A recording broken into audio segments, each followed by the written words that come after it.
Hello friends, welcome to Issues with Dr. Stand. Just like I promised on our last discussion, that the next that we follow will be sexual communication. That is what we have come to do.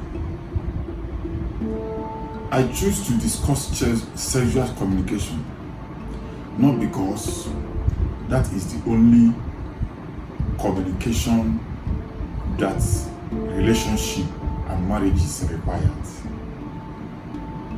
but because I strongly believe that if partners can get it right at the altar of love making, every other thing will just fall into places.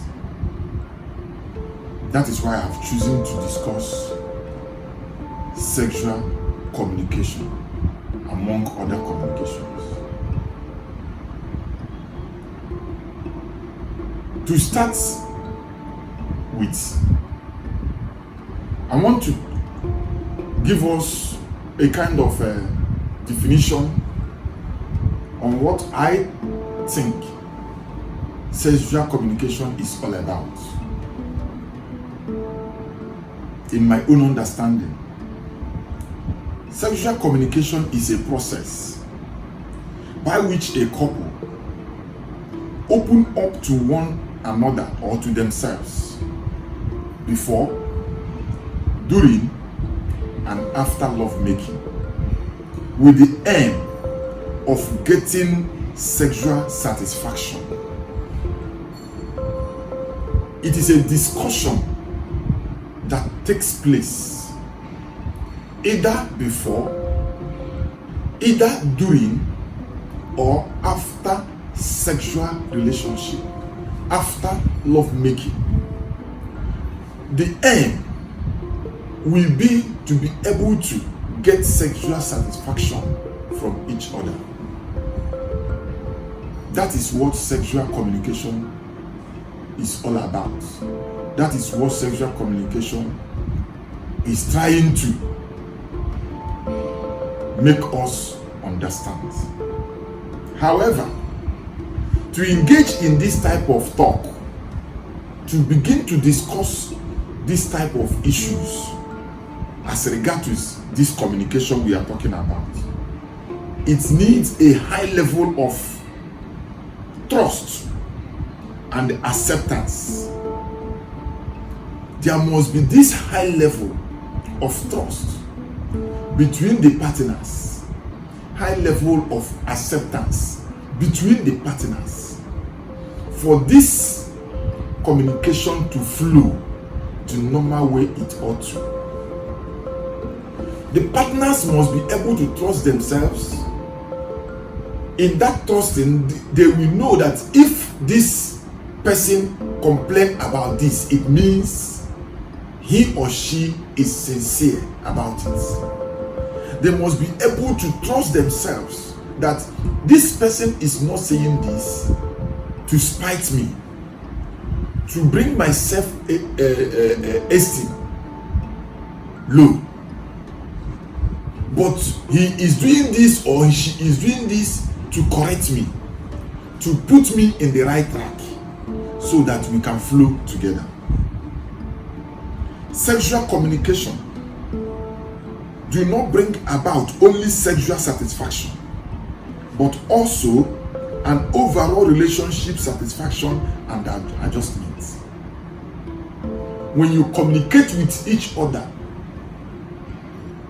through the process of sexual communication, it does so many things. It does not bring about only sexual satisfaction.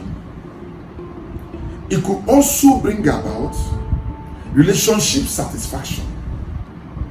It could also bring about adjustment in the areas that you are not getting it right. That is the work of sexual communication. That is the importance. That is why it is very, very important that partners should see it as a responsibility to be communicating to each other in this regard.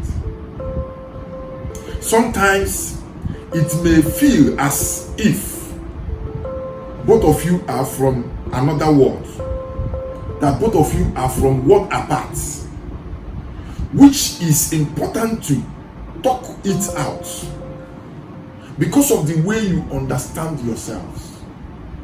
Sometimes because of the way this person is flowing and the other person is not flowing, because of the way this person is understanding sex and the way the other person is understanding sex, it will seem as if both of you are not from the same planet. It will seem as if both of you are, this person is talking from this side, this person is talking from the other side. That is the reason why you both should sit down, discuss your issues, and decide the way forward. Sexual communication is important if you truly want your sexual relationship to be enjoyable. If you truly want your relationship to bring about satisfaction. If you truly want your marriage to succeed,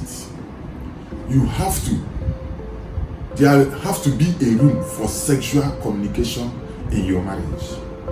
There is no two ways about it. It is very important, both on the side of the man and on the side of the woman. Two of you must create time for communication as it relates to sex. What you feel about sex, what you like, and what you don't like. Therefore, I am going to go on a break here, and we continue on the next episode. There, we will be able to bring out what you ought to be communicating to each other, one after another. Thanks for watching.